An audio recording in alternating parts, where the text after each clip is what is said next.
జగన్మోహన్ రెడ్డి గారి కోటరీ జగన్మోహన్ రెడ్డి గారి కోటరీ అంటే ఈ రాష్ట్రంలో వైఎస్ఆర్ కాంగ్రెస్ పార్టీ కార్యకర్తలు.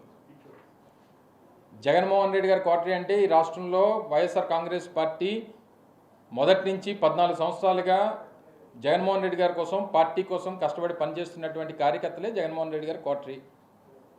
నిజంగా కోటరీలు సరే పోనీ ఎవరో ఏమన్నారనేటువంటిది పక్కన పెడదాం. ఏ రాజకీయ పార్టీలో ఏ నాయకుడి పక్కన కోటరీ ఉండదు చెప్పండి? చంద్రబాబు నాయుడు పక్కన కోటరీ లేదా? అసలు రాజకీయం కాదు, అసలు ఏ ప్రొఫెషన్లో కోటరీ ఉండదో చెప్పు. ఉదాహరణకి మీ ఏబిఎన్ ఉంది, మీ రాధాకృష్ణ గారి చుట్టూ కోటరీ ఉండదా? ఉంటుంది కదా. ఇగో మా విశాఖపట్నంలో రామకృష్ణ ఇలా చేస్తున్నాడు, లేకపోతే ఇంకో దగ్గర ఇంకోటి ఇలా చేస్తున్నాడు చెప్పేవాడు చేసేవాడు ఉండడా చెప్పు.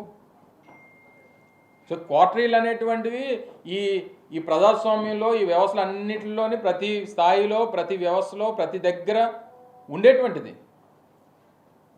సరే, ఆ కోటరీల గురించి ఎవరు మాట్లాడాలి? దూరం నుంచి చూసిన వాళ్ళు, లేకపోతే ఆ కోటరీలో లేని వాళ్ళు మాట్లాడాలి తప్ప మొన్నటి వరకు ఆ కోటరీలో ఉన్నటువంటి మనం మాట్లాడితే ఎలా చెప్పు? ప్రజలు హర్షిస్తారా? ఒప్పుకుంటారా? సో ఇవన్నీ కూడా ఆలోచించి మాట్లాడుంటే బాగుండేది. సరే, పార్టీ నుంచి రాజీనామా చేసి వెళ్ళిపోయిన తర్వాత అంతకంట ఇదిగా మాట్లాడతారని అనుకోవడం మన అమాయకత్వం అంతే. ఎవరి మనసు తిరిగింది? ఎందుకు విరిగిపోయింది? ఇంకెవరి మీద ఎప్పుడన్నా ఇంకొల మీద ప్రేమ పుడితే మన మనసులు విరిగిపోతుంటాయి. అదే మాకు తెలియాలి, నువ్వు ఆయన అడగాలి, నేనే చెప్తాను. చేసుంటారు.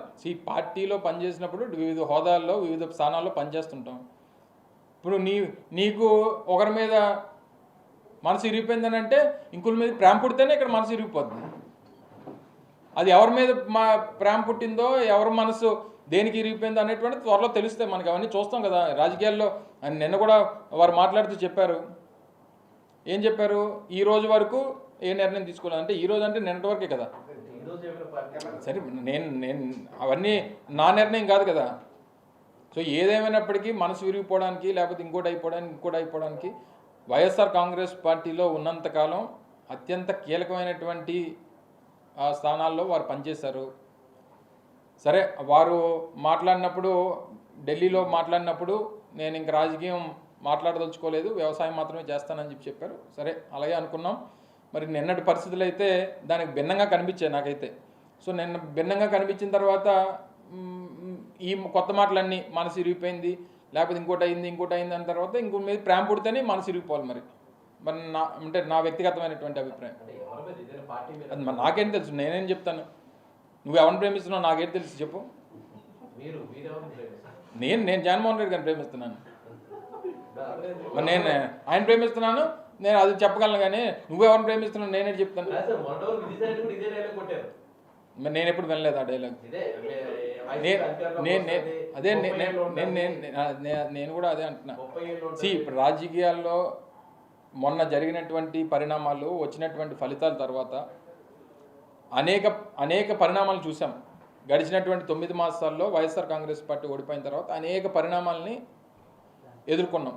చాలామంది పార్టీ నుంచి వెళ్ళిపోయారు, రాజీనామా చేసి వెళ్ళిపోయారు, లేకపోతే ఇంకోటి వారు ఏదో మాట్లాడితే వెళ్ళిపోయారు. వెళ్ళిపోయినటువంటి వారందరూ, నేను ఎవరో ఒకరి గురించి మాట్లాడలేదు. మొన్న ఇదే జగన్మోహన్ రెడ్డి గారు 2024లో కూడా అధికారంలోకి వచ్చుంటే ఇది జరిగేదా? 2024లో మళ్ళీ జగన్మోహన్ రెడ్డి గారు అధికారంలోకి వచ్చి మళ్ళీ రెండోసారి ముఖ్యమంత్రి అయి ఉంటే ఈ గడిచినటువంటి 9 మాసాల్లో వైఎస్ఆర్ కాంగ్రెస్ పార్టీ నుంచి వెళ్ళిపోయినటువంటి నాయకులు వెళ్ళిపోయేవారా? వెళ్ళిపోయినటువంటి వారు ఈ రకంగా మాట్లాడేవారా? ఈ రకంగా జగన్మోహన్ రెడ్డి గారి మీద మాట్లాడేవారా? ఈ పరిస్థితులన్నింటినీ కూడా లేవనెత్తేవారా అనేటువంటిది ఒకసారి మనం మనస్సాక్షిని అడుక్కోవాలి. నేను ఏ ఒక్కరి గురించో నేను మాట్లాడలేదు. సహజంగా రాజకీయ పరిస్థితుల గురించి నేను ప్రస్తావిస్తూ ఉన్నా. సో వెళ్ళిపోయినటువంటి వారు ఇంతకంట ఇదిగా మాట్లాడతారనుకోవడం మా అమాయకత్వం, మీ అమాయకత్వం.